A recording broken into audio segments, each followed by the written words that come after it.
Hello and welcome to episode 2 of the now named F1 Side Pod. Side pod. This is Cody. This is Paul. Noah.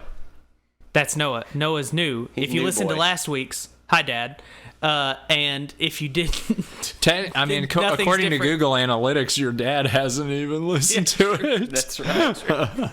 if anyone happens to find this, that's Noah now. Inside of just an excavation site after World War III is wrapped up. Just Like old E.T. cartoons. or millions of years from now, someone will dig up like Lexington and it'll be like an archaeological discovery and they'll find like just a hard drive at Paul's house. So this is the episode 2 of the F1 Side Pod. Bahrain. The Bahrain edition. Season kicked off. Bahrain. Bahrain. This is not a musical podcast. Okay. Well, we know that. I think if we put it up for a vote, who knows what would happen? So, first race of the season was a indeterminate amount of time ago, depending on when you listen to this. Potentially 3 years ago. Wouldn't that be crazy? Anyways, initial thoughts. Look, well, I'll say it was podium. Leclerc, Sainz, Hamilton.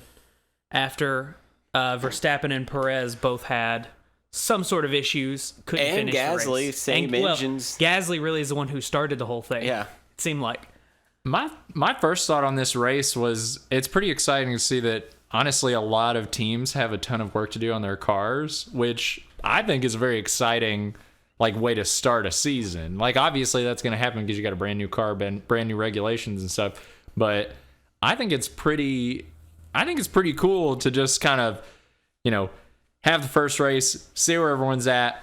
Definitely teams are there's several teams that are very shocked at where they're at. Like McLaren, I think did a lot better in testing than they did in the race. Like I think it's gonna be a cool season. I think it's gonna be a developmental year, and I think that within a few months it'll look like a ton different. The testing results of day 3 compared to what the race results are pretty great, pretty Yeah. different. Right. Which I'd looked at during testing. Somebody had posted about the testing results of last year's day 3 and then the results. Mm-hmm.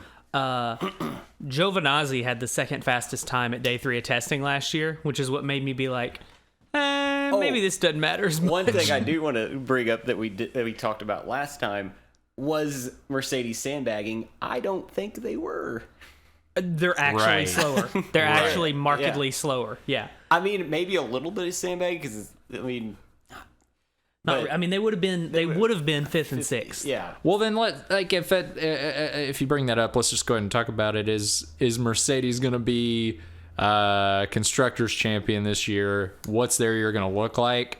You don't think so? No. I don't think constructor. No. I will say I read something today that I guess they're in development of some new parts, but they're not going to be fitted till Imola. Is their new wings aren't going to be fitted? Yeah, like all their new developments aren't being fitted. What till- parts are they talking about? I can't remember. They just said they were in different, development. Because I did It's see some too. developed I did see parts. too that Toto told Sky News after the race that they're basically blowing up their wings and stuff. They said that their car had. I think they said their car had more drag than anyone else on the track. It also sat super low. So That's what was causing the porpoise. if you had watched the race, I think that they struggled as much. They were one of the worst ones struggling with porpoising. They were sluggish on pace. I think that their biggest pace problems were in the straights, and they say that's drag. And they say, well, I have a take about their kind of engineering issues compared to Red Bulls and stuff. I don't know if anyone else has anything they want to say about Mercedes where they're at now. Well, I'll just hit that. I just the good thing is though this year the cost cap's going in, and a lot of people were talking about during the race is the teams that got it right in the off season don't have to print as many parts. Right. They don't have to build as much extra stuff. So that cost cap could have an effect where at a certain point you're just stuck with that car. You spent all your money, Right. and that's the car you got. And so the one, like Ferrari being up at the top right now, they've got less to do, Right. and so you're going to be saving that money and really fine tuning. Fine tune. Versus, honestly, I feel very sad for McLaren, where they're going to have to. It's going to be a constant uphill trudge. Yeah, and they may hit their cost cap, but you can't try stuff really. You've got to. It's got to either works or it doesn't. So you got to really. I think you can research. I think even with cost caps, you can still do a ton of development and stuff. Like I don't think but that it's not infinite like it was with some of the bigger teams. Right. I wouldn't say though after the first race that I'd be worried about like developmental like costs. Like, oh yeah, I mean they've got time, but it's something I'd heard them talking about that I think during the race that I think is an interesting point for this year. Engineering wise, I think the most telling thing of this race is that every Ferrari engine performed very high. Yep. Every Mercedes engine paced really low, and 3 out of the 4 Red Bull engines on the track did not finish the race. Right. Yeah. So yeah, I think. And then Renault's just right there in the middle. Unless they can get it fixed soon, maybe it's an obvious thing for them is the reliability of those engines, but I mean that could be a huge detriment cost wise of like having to continually like develop that engine during the season. And wouldn't they also like if they're gonna have to put new engines in, aren't they gonna be getting penalties? Yeah after the third Yeah. you got to take penalties. Yeah. I think that my take I mentioned earlier was that I'd rather be in Mercedes' garage than Red Bull's garage, because I think that if Mercedes is right and they've got, drag issues, car height issues, and stuff like that, those are very easy changes. You basically are just cutting the car up. Well, and then changes that they could have made before the race. I mean, ride height's easily adjustable. Right, but those. So are those excuses or? I think so. Just because I think when you're starting like with a completely brand new car, and you've had it on 3 tracks, I think that if they thought something was going to work and it didn't, that's. But the big thing that was kind of stands out for me, where that kind of sounds like more of like an excuse, is because all the cars during testing had that porpoising issue, too low ride height, which was causing the bouncing. They all got it fixed they were able to fix it during testing. Mercedes couldn't figure it out. I don't know. I mean, I would think if it's just like a ride height thing, that'd be easily adjustable on the fly for those engineers. Whatever it is, Mercedes is decently off the pace. Yeah. I mean, they're not terrible, but they're not. I don't think they're definitely not going to be constructors champions this year unless they fix something in a major way. Right. They just, because really and truly, they came 3rd and 4th. They should have come 5th and 6th, if not for literally the last 2 laps because of issues. Which, granted, those could be issues that pop up other times and screw Red Bull out of points. But, and the thing is, they're fighting with Haas. Right. There were actual fights with Haas and Mercedes, which is absolutely insane to me. Yeah. Yeah, if you look... sorry, go on. Yeah, Magnussen getting 5th. Granted, he, because of the Red Bull retirements, he was P7, got up to P5. But just to see even Haas at a P7 honestly, not in double digits. But I will point out, too, Paul... Getting points. Yeah. Paul, your one of your preseason predictions... I think your medium hot take was that Magnussen will finish top 6 within the first third of the season. Got it right out of the. That was pretty quick. That was pretty quick. Turns out that was a very mild take. It happened very quickly. But we didn't think it was a mild take. Yeah, it was a pretty good medium. I think your hot take's still not going to happen. It could. No, I'll catch you up. His hot take was that the war in Russia is going to end, and Haas is going to accept your Alkali back as a sponsor, and Mazepin's going to come back and replace Schumacher. That was his hottest hot take. The spiciest. Which is almost just an explosion.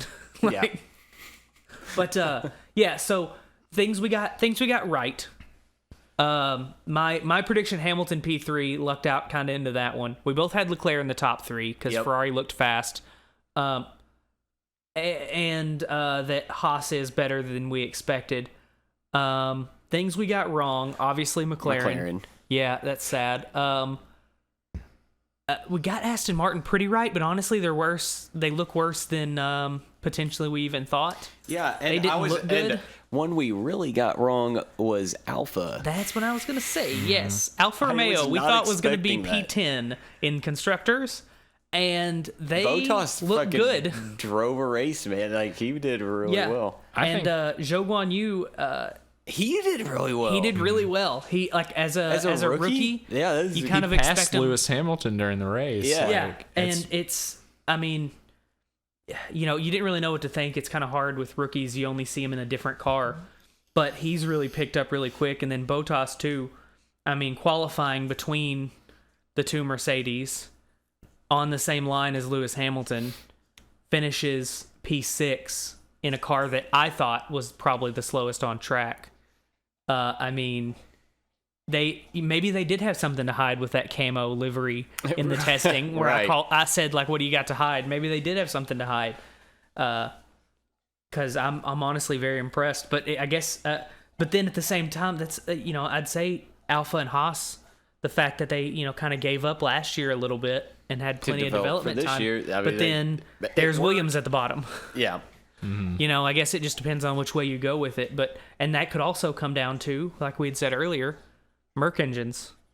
True. And it's about to hit an engine freeze until 2024, 2026. 26, I think. So it's a really bad That's when time. It's gonna get really wild.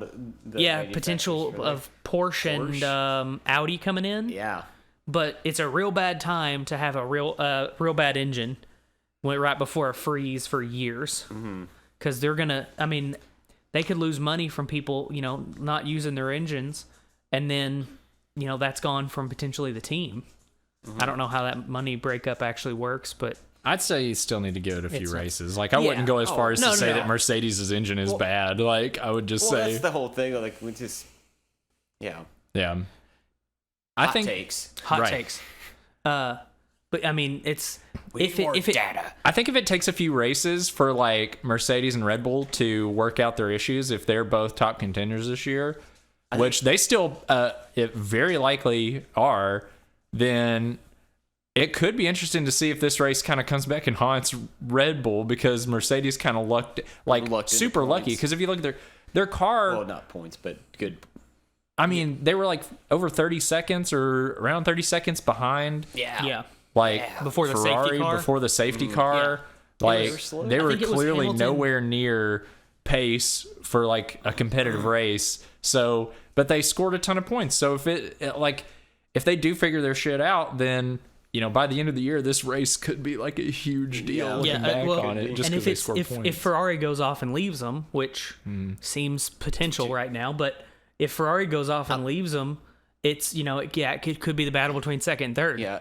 Or first, second. Well, or- and if Red Bull can get their engine shit together, like I'm predicting, Ferrari, Red Bull, Mercedes, and if Haas keeps going, Maybe Haas right there. That Yeah. would be crazy. It's like Haas and McLaren have like switched places. Yeah, which I would like to point out, Ferrari, Red Bull, Mercedes was my preseason top 3 predictions for constructors. What's your top 3? Ferrari, then Red Bull, then Mercedes. Yeah, you'd be So hitting that. that'd be 3 check marks right there. But yeah. But so that's a little bit of what we got right and wrong. AlphaTauri kind of in the middle. Gasly was doing fine, not great. He was about where he was. Well, not even really where he was last year. But I think they're kind of in the middle of the pack maybe, and Alpine same way, just to kind of hit on everybody.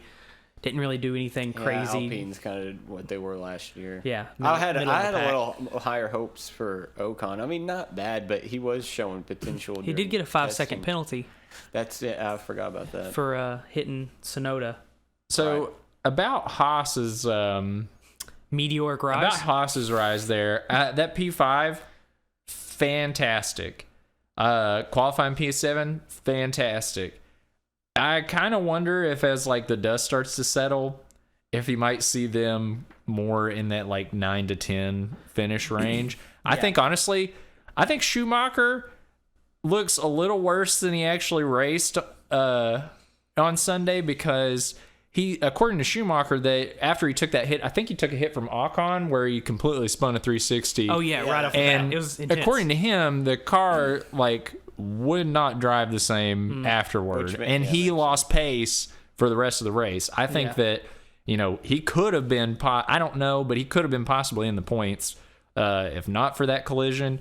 And I mean, that was completely Ocon's fault. He just didn't realize where he was at, that he wasn't in sight of him. But according to Ocon, so I think Schumacher looks good. The thing I'd be afraid of with Magnussen, obviously, if Red Bull's still in the race, Magnussen's P7 right where he started.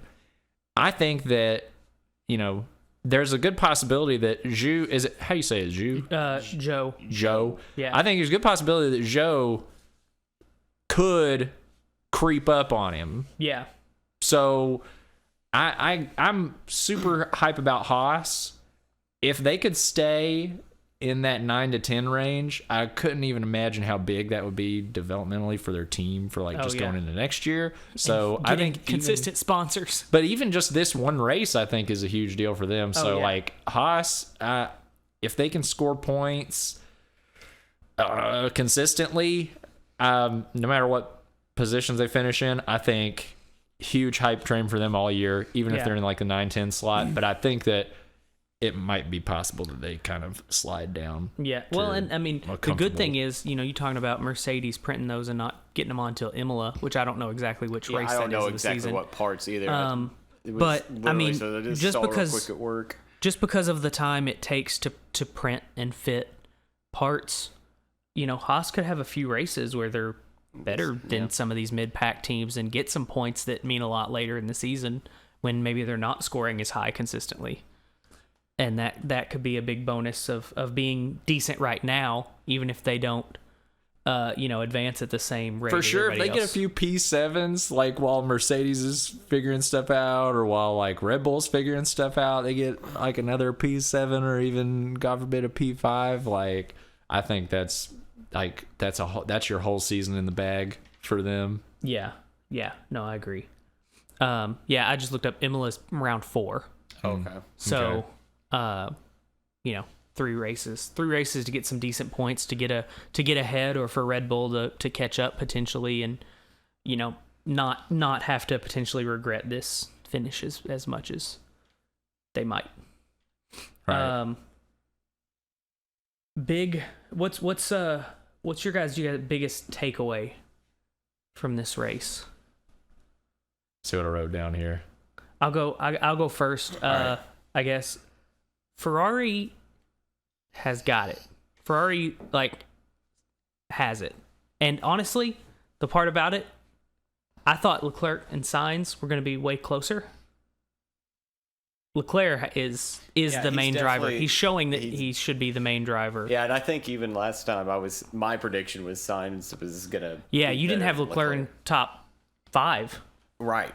But he really showed out, and I think Sainz said something about just the car didn't feel as good today, and I think individual things can vary, but just the way he kind of went off and left him at times showed that. I mean, and Sainz just actually today signed a new deal with Ferrari, a new extension after this race, so good for him. And he's a really good driver, obviously P2. And was P3 the whole race until Verstappen's issues. But I think Leclerc really showed that he is the top driver at Ferrari, potentially the top driver at the top team right now. And that really impressed me, honestly. Yeah, I guess my biggest takeaway, it was more, I've already said it, but just definitely I think the top 4 teams are going to be Ferrari, Red Bull, if they can get their stuff figured out, I think they're going to be fine. Mercedes and Haas, which is just wild. Yeah. I think that Alpha... Poor Perez, though, that's a kick in the nuts. Yeah. That last lap, it is just engine dies right there on turn 1. I think Alpha's a huge sleeper this year. I think they're stronger than they even looked in this race. I think that Zoe Joe. God, I'll get it. I swear. Think of it as Joe. Joe. I think A lot of people call him Joe. Joey. Honestly, that's his first Formula One race. I think he had a spectacular race. I think the cars were really strong. I think the cars got a lot more potential. I think he's got a lot more potential. I think Bottas had a huge race.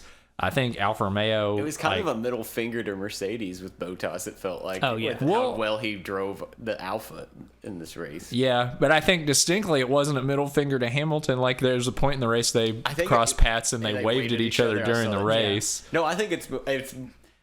I don't think it's an intentional middle finger. It's kind of a middle finger just to Mercedes as a general. It's like he is a really good driver. I would say it's always been too, like maybe the animosity. I would say if I had to guess, it was more Mercedes than the. I think I totally think it's Mercedes that was holding. I'm saying I think you're right. Oh, like, yeah. I don't think that they would feel as strongly towards each other. Like even, it's probably complete crap, but Hamilton says even him and Verstappen are like totally normal, like in the paddocks and stuff. Like, but yeah, I think, and obviously not all the drivers are the same. I think a lot of these, and you've kind of got to have a short memory. Like you can't hold a grudge. It's okay. I'll be pissed about this for an hour, or I'll be pissed about this for the rest of the day, and then tomorrow it's on to the next race. Like you can't hold it. You can't, all that stuff. Because if you do, it's going to screw up your next step. Oh, yeah, and it's just going to eat at you too. Yeah. Like, what about our predictions for the next race? This is Saudi Arabia. So yeah, Saudi Arabia coming up this weekend. Man, I don't know. I hope Red Bull gets their stuff fixed because Verstappen was on a rail that last qualifying last year, but that track is no joke. So even though and I don't know exactly the ins and outs of this Red Bull Honda thing. I know like Honda wanted to get out of F1. And then Red Bull, I guess, took over that division of Honda. Yeah, basically Honda handed them everything and said, "Here's how you do it," and even left some of their big staff on. That's what I was thinking. It's basically still a Honda. It's still a Honda engine. It's so almost that's 100%. why I have pretty good faith they're going to figure it out because I mean it's that same Honda rep that we would see last year. Yeah, I think it's like a 4-year thing where they're going to slowly become less and less part of it. Yeah, until all Red Bull. Until Red Bull's engineers basically figure it out and they can. Yeah, it's just like every year they're going to have less and less higher ups from Honda be a part of it. But yeah, they're basically given all the stuff and even being shown this is how we made this engine. Here's how you can continue to upkeep it and make it better. Right. But yeah, I think they'll get it figured out. I think it was potentially even some other internal stuff going on. But could have been. I think, man, this is.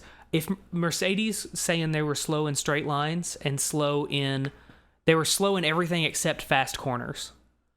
This track has a lot of slow corners and a lot of straights. Yes. A big straight. It's a very fast track. So Mercedes could get beat by a Haas this week. Which would be insane to tell somebody a week ago. Yeah. Right. I'm excited for it though because it's going to show what some of the teams have gotten wrong because this is a tight track. It's like a street circuit. Yeah. And it'll be very interesting. And did I hear something correctly? Like they're really cracking down on the going over the white line this season. Yeah, track limits. They're going to be real sticklers about it. I also heard something that they were. When you're out of the white line, like take position and stuff, that they won't immediately take the position back from you, but you might be penalized after the race. So you have to kind of make that call in the race as a team. Okay. And if you make the wrong call, you could lose 5 seconds. After the race, and you lose your position after the race. I'd give it back.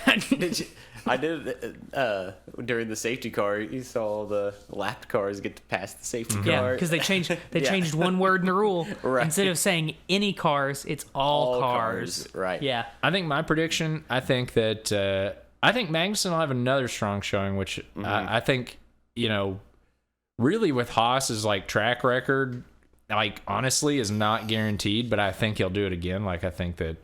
Like he had a really good race even whenever he was under pressure. I think that in the past Haas has not done well in certain circumstances, which I think that he did well in. But I think that he'll finish. I think 7th or 8th. like, which would be basically what he did this year, like this race. Yeah. I think my prediction, though, is that Hamilton will have a better race than he did in Bahrain. So I actually think he'll perform a lot better. I think the chances of Haas beating Mercedes are my prediction, and I'm just going to go to the wall with it. No chance that happens. But so are you saying Hamilton place-wise will finish better, or just like not off the pace? Pace-wise, I think. Pace-wise, okay. I think position-wise, I don't think the positions will change that much. Yeah. I think the pace. I think there's a chance Hamilton beats Perez as long as, let's just say, like all 6 of those cars finish from Ferrari, Mercedes, and Red Bull. I think that Hamilton can beat Perez. Yeah. I think you could see another like Leclerc, Verstappen, Sainz, or if their car finishes, you could see Verstappen, Leclerc, Sainz. But I think Hamilton will be right there. I think his pace will be a lot better. That's my call on it. I think they think this race is better for them. Mercedes is. Yeah. I was looking at the track a little more. There are some faster corners, but there are some big, slow corners also. But there's a couple different kind of straights or big sweeping curves that if they don't have the pace in the straights, that's where they're going to get past. And DRS is strong. That's what I was just getting ready to bring up. It's like these new cars, like DRS actually works like how DRS should work, and it really give you an advantage if you're in that zone. Yeah, and there are 3 of them in Saudi Arabia. It definitely makes the race better too. Like I know we were talking in our group chat about like that fight between. Is that what you're bringing up? Well, I was going to say in our group chat, we were talking about like, one of our friends said that he would watch the beginning of the race and then fast forward through the middle of the race. I thought the middle of the race was great. It's fun. I'd text him and said, hey, watch after the first pit and then go to the end of the race if you don't watch anything. Yeah, and I thought that you could see directly that it was related to like the new cars and then DRS being very strong. Sure. That's one thing I wanted to pick up or bring up. And I know I'm pretty sure they said it during the races, like Bahrain's track is just very coarse, but it seemed like the new tires and stuff are wearing quicker, so there are more pitting, so it's more pit strategy. Is that a thing? So Pirelli's whole thing going into this year was our tires will last longer. You're going to see way more one-stop races. Okay. And from what I've heard so far, they may just be wrong. Right. Yeah. They may just straight up be wrong with pitting. That. I don't know if it was the track surface that was causing that. Just that track. There's a couple things that I think a lot of teams were talking about having, which was having more tire wear for like, the porpoising and like drag and stuff, and then you could also see the surface affecting that. But yeah, I think that as far as saying those things would make them not one pit stop races, or that like a lot more sturdy tires, like I think that was completely off. Yeah, like, honestly, I like the more pit stops. 100%. 100%. Because then you really have to strategy. Yeah. No, I like the more pit stops too. I think they just. I hope that's the case. I mean, the cars are heavier. They've got more downforce on them, keeping them. The ground effects keeping them on the ground. I mean, they would have to do a lot to the tires to be able to not wear faster. Yeah. And so if they didn't really do that much to them, but I'm fine with more 2-stop races. Honestly, it's more interesting. There's more shakeups. There's more time for somebody to get stuck behind somebody and can't get around them or something. Right. Undercuts, overcuts, all the excitement. A slow pit stop. Another thing, that undercut that got Verstappen where they tried to pit and just couldn't get.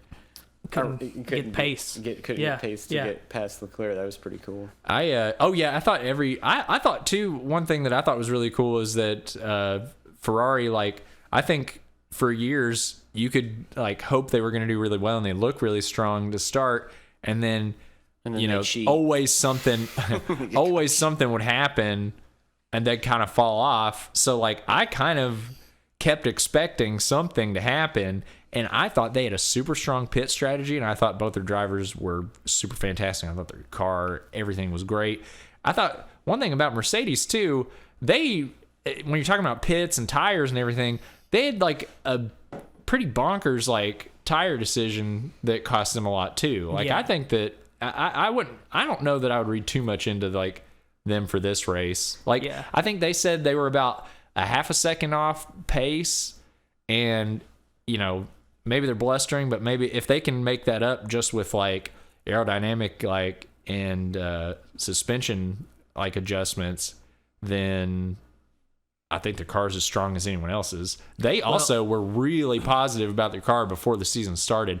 I feel like it'd be bananas because they all, you see all of them, Hamilton, Russell, and Toto at various points just barely able not to smile about oh, I don't think we're on pace with everyone this year. They always are. But were they like that, and then it's finally oh shit, maybe we were wrong.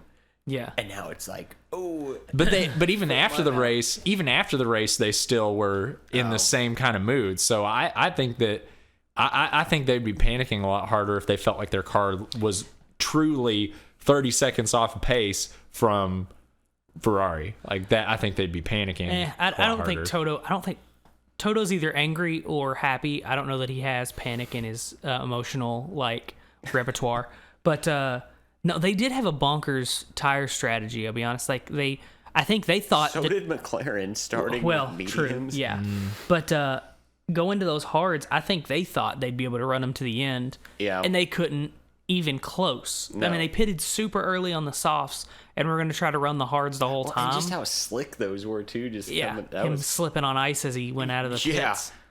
Yeah, I don't know. We'll see. We'll see from this race how Mercedes really turns out. But I don't know. I don't think they're. I mean, obviously they're up there. They're top three. They're not bad. They're not McLaren, as much as I hate to say it. I know. But I don't know that they're at where Ferrari's at, and if Ferrari keeps advancing too, I mean, you got to make big leaps to catch the top when you're not there, but we'll see. We'll see this week, get a better idea for it. But you definitely rather be in Ferrari's garage than anyone 100%. else's. Oh yeah. And they have great national anthems when it's Leclerc and Ferrari. It's really Italian. Not only Ferraris, but also Monaco sounds very Italian too. Way better than the Dutch national anthem. Sorry to every Dutch listener that's listening. All one of you in 8 weeks, maybe. Well, okay, let me do my quick prediction. Yeah, go ahead. So, and this is barring Red Bull figures out the reliability issues. So, I think Max has got it. I think he'll P1 it next week. Leclerc. So 1 Max, 2 Leclerc. I'm gonna say. I'm gonna say. Yeah. I'm not gonna go. I think. I think Perez third. Oh yeah. No.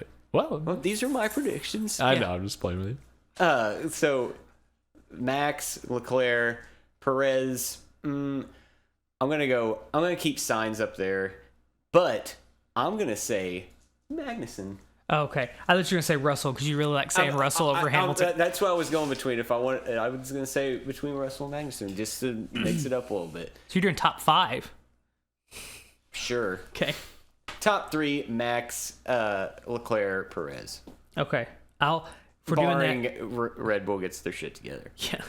I'll go with mine. I'm saying Leclerc stays up there.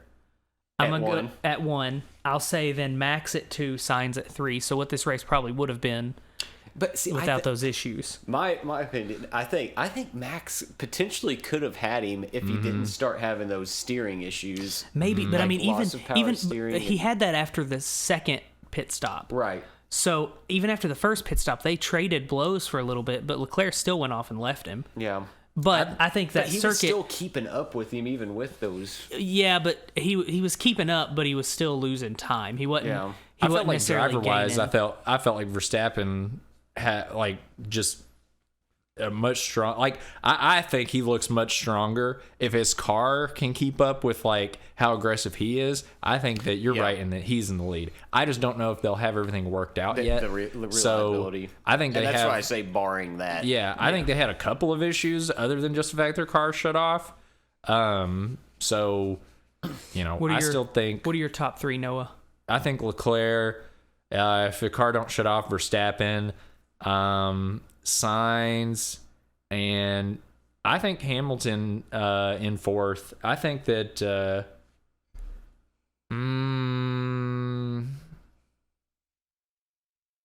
yeah, I know that could be pretty bold. Like I think the adjustments I was talking about them making, I think maybe I'm wrong about this, but I think that they had several of them they thought would be ready to go for the next race. So we'll see if they do figure that out. I think they're in fourth, and then Perez. That's such a quick turnaround to have something done by. But I think that their main thing is like one is not a part but an adjustment, and then two is a wing. But if they have to, take apart a wing and remanufacture the same one, that I think takes less time probably than just getting a whole new one, which could be what you were talking about. If they can rework one they've got, then who knows? But I think that you still got Russell and then Magnussen. So I think Perez at 5 and Magnussen. I think Magnussen's still up there. 7. Yeah. I don't know how anything outside of 3. See, I said Leclerc, Verstappen, Sainz. I'll go Hamilton, Perez. Same as me. Probably then. Russell, Magnussen. Okay. Yeah. Because Hamilton could have had Perez even without him spinning out potentially. Perez would have had to defend, which he's good at. But it was getting kind of close between them anyways towards the end of that race. But it's hard to tell though. Like so looking if you look at the standings right here, it's kind of hard to tell with the safety car. But stuff like that can happen in every single race and is likely to happen in every single race. But it is kind of hard because you can't. I think I can kind of agree with them like feeling positively about like their adjustments. But being 30 seconds behind is huge. But if they think they're a half second off, if you look at the numbers, like 57 lap race for Bahrain, a half a second, that's about close to 30 seconds. Yeah. Right. And then their tire, I think that they adjusted that for their tire issue as well. So yeah, 'cause they were losing a bit with those hards. So their problems possibly could look worse than they are. Yeah. So. Yeah, because I know right before the safety car, Hamilton was 30 seconds behind Leclerc and Russell was 50 seconds behind Leclerc. So Mercedes is debuting their modified floor design for Imola. Okay. Okay. But I think that their other adjustments that I read, I think where Toto was talking about it with Sky News, I think that is for Saudi Arabia. Yeah, if it's just like adjustments and not a whole new part, because it sounds like this floor thing, that's a 3D printed thing. Right. So that's our predictions for Saudi Arabia. So real quick, because we kind of we've been talking at the top, we hit it a little bit. Let's go to the bottom. Let's go to the bottom of the barrel. Okay. Oh, that's easy. Oof, man. McLaren is sad. That's Williams. Williams and Aston Martin. And Aston Martin, it's hard to tell where they're at because Hülkenberg came in on a day and a half, or a half a day of sleep. Well, and you're gonna have Vettel back. Yeah, I was gonna say, I wouldn't even look at Hülkenberg. But I don't know how. I think where Stroll is, it's gonna be right in that zone. You think they're gonna be? Right there. It's so sad that McLaren's that far down. You know what? I bet Vettel gets points next weekend. Interesting. I don't know. I could definitely see that. I could see it. Like 9 or 10. Yeah. But they honestly, I didn't realize Stroll finished 12th until looking at this list because it seemed like they were consistently them Williams and unfortunately McLaren just struggling at the back to be anywhere. Fingers crossed McLaren figures something out and they're not down there with Williams, but I don't see that. I don't think let's see. I think that Vettel will finish under Stroll this next race. I think that he's coming off COVID. Look at Ricardo, who just had COVID, and he says that but he's lagging real hard. And I think that, you know, it's also Norris is right there with him. That's why it's not so much driver. I think it's car that's causing the poor performance. that's fair, but he did make up a ton of ground as well. Like, because he started the race. because 3 people. 18th. No, he started the race very early on at 18th. But So I mean, if it wasn't for those guys dying, though, he would have made a place up. Yeah. Yeah, that's fair. I guess, yeah. He says he's really off. I think that if that's true, and I think that these guys being and he off... missed- year too, though. Well, he missed. I think it was partially the fact that he's recovered from COVID, partially the fact that he had COVID during testing, during the second part of testing, and he missed 3 days of driving that car. The thing that gets me is that like Norris and Ricardo were bottom, like. Yeah. And not, I mean, yeah, they finished right next to each other in this race, but like even qualifying, what were they, like 2 places apart? It was from each other? Norris was 13 and Ricardo was 18. Well, how far... okay. That's right. I So see that it right was a here. little bit more, but no, I just, Yeah. man, Okay, so I'll give it that then. The qualifying. it just, I I think hope for they- these Ricardo guys said he's being- off because of COVID. I think Yeah. these guys, like, you know, for most people, I think coming back from COVID, you know, hopefully is not so bad. But then, like, you know, when you're racing a Formula One car, I think if you're not like you got to be so laser on. focused, Yeah. so on like 100% at 100%, Yeah. I think that, you know, I mean, I couldn't even play, what's that, fibbage? Is that the... right. I couldn't even play that with my stupid COVID brain. I think his first race back from that, I think could be, you know, just getting through Yeah. it. I don't know though. I mean, he's a great driver. Like, he could be right up there. He could get points, but Yeah. you also though, if you look at like where the other Aston Martin is, where Stroll is, his is 12. If Red Bull finishes, he's 14th. So maybe that's not even close enough to points. Yeah, I think it's going to be potentially them.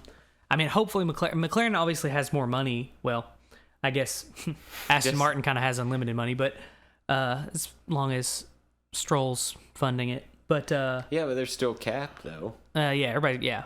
But I think, I don't know, man. I hope McLaren obviously gets it together. Williams, Oh, I do too. Williams, I It's think, really... I finally remembered his name. Yost Capito, Williams CEO now. Oh, yeah. He seems like he runs a tight ship over there and can get things together. But honestly, the issue, we kind of talked about it last week, Albon looked good. Latifi, Yeah, it was good to see Albon Latifi back. does not. No, he does not. You know, we talked about like pay drivers, which Zhou Guan Yu kind of showed out more than I expected because everybody was referring to him as a pay driver, but that seems unfair at this point. But Latifi, you know, kind of the shoe seems to fit a little bit more. He's definitely back of the pack, not only having a slower car right now, but just not getting. I mean, Albon was going off and kind of leaving him, and it's his first time driving that in a race. Yeah. Uh, But Albon has... Oh, he has F1 experience, too. Well, yeah, on it. yeah. I mean, but at this point now, because he was out of it for a year, He was they're Red Bull about for the a same bit, level. wasn't he? Yeah, Yeah. for a season. For Yeah. a season and a half when they kicked Gasly out of the seat. Yeah. Which was a mistake. But yes, I mean they've got like the same level of experience. I think almost exactly years wise in F1. Yeah. But Latifi longer with this That's team. what's even crazier with Magnussen is like what was it, 18 months hadn't raced. And he just Hadn't raced comes- F1. He'd Yeah. been racing other Right, stuff. F1, Yeah. but Jumping back into just it. jumping right back into it. Yeah. Boom. Yeah. 7th qualifying. Suck it. Yeah. Literally telling them to suck my balls. Yeah. I know old Gunther's happy. Oh yeah. Happy as a clam. The Steiner ship. Everybody Yeah. getting on the Steiner ship instead of the bandwagon. But no, I think what we said kind of, or Noah, what you said kind of at the beginning, with it being so tight, it's going to be fun as people Yeah. as people figure stuff out, It's try so- stuff. it's Some so- of it look fails, at the some of net. it Look at works. they're like, they all finished the race, but look at like Williams is split by McLaren. Yeah. Both McLaren drivers. Yeah, That's pretty wild. Like, Yeah. yeah. I mean, I mean, this whole freaking season's gonna be a wild card. yeah. It's Maybe until like the last half when it kind of settles down in a little bit into a groove, but like till people start hitting money limits potentially. Yeah, that too. But these first probably Which 5 races are going to be wild. I was honestly surprised too, though, that there were no wrecks in this race. I mean, Gasly's car shut down, Verstappen's car shut down, Perez's car shut down. No wrecks. No wrecks, but there was contact, but it didn't make explode. any DNFs. Yeah, I know that's what I was thinking. Like when was that Schumacher did the 360? That probably would have been a DNF last season. Yeah, like, right. Yeah. So it'll be interesting, and it was like it took a while for the front runners kind of left, but there was a pack for a while in this race. Oh yeah, like it was just that middle. The middle ground was like it didn't shake out for laps. Yeah, it was fun. It was nuts. And so I'm very hopeful for what this season's going to be with all that. Who makes the right choices and who doesn't. Definitely. Really. Any closing remarks? I can't wait for the work week to be over. Same. Also same. I hope the absolute I'm ready for best, Friday. I hope for the absolute best for Haas. Like, I want them to win. I want every day for them to be happy and good. Yeah. All I want to see is Gunther's smiling face. Face. That makes my day. Makes my face smile. I want him to be happy cussing this time. Right. Yeah. And making fun of people. I think how strongly he like participates in that show, the Netflix show Drive to Survive. I'll bet you has been huge for Haas just in that, like, you know, I'll bet the interest from like sponsors and things like are completely different based on like how hyped people are about that. I think that has to be no pun intended. That has to be the most popular like team on that show. Oh, yeah. Like just the most lovable, not maybe my most popular, most lovable team on that whole show. Yeah, I think they've gained the most from that show. Yeah. Getting their name out there. Because all I want is faces for out them there. to do well. Yeah. All I want is for them to be happy. Like the picture of them after the race for getting P5 was very exciting. Yeah, it was solid. If they both finish in the points in this next race, It's probably too the whole like, God, we gambled and it paid off of like not developing last year's doing car and nothing. just focusing on this. Yeah. No, I'm pumped. I'm super pumped for this weekend and this whole season. I mean, there's so much. I mean, this could be almost completely different next week. and you know what too, like you can't, you know, I don't want to jump too hard on this Haas train and stuff, but like McLaren starting the Steinership, right? McLaren starting the season at 14-15, and you can say like, oh well, they can develop. Haas is starting the season at P5 and P11, and it's not like they have to just sit on their hands all season long. Yeah. So they can still work it for sure. But so I don't want to say they're just going to drop off, but I just think I'd just love to see them finish double points consistently. But I do think that's probably where they're at. I hope I'm wrong. Yeah. Hey, I'm going Magnussen. I hope it's even better. I'm going Magnussen above Hamilton next weekend. Good luck. That's just because you hate Hamilton. Exactly. You don't want to see him win. Well, that's what I was saying. It's either going to be Russell or Magnussen. Yeah.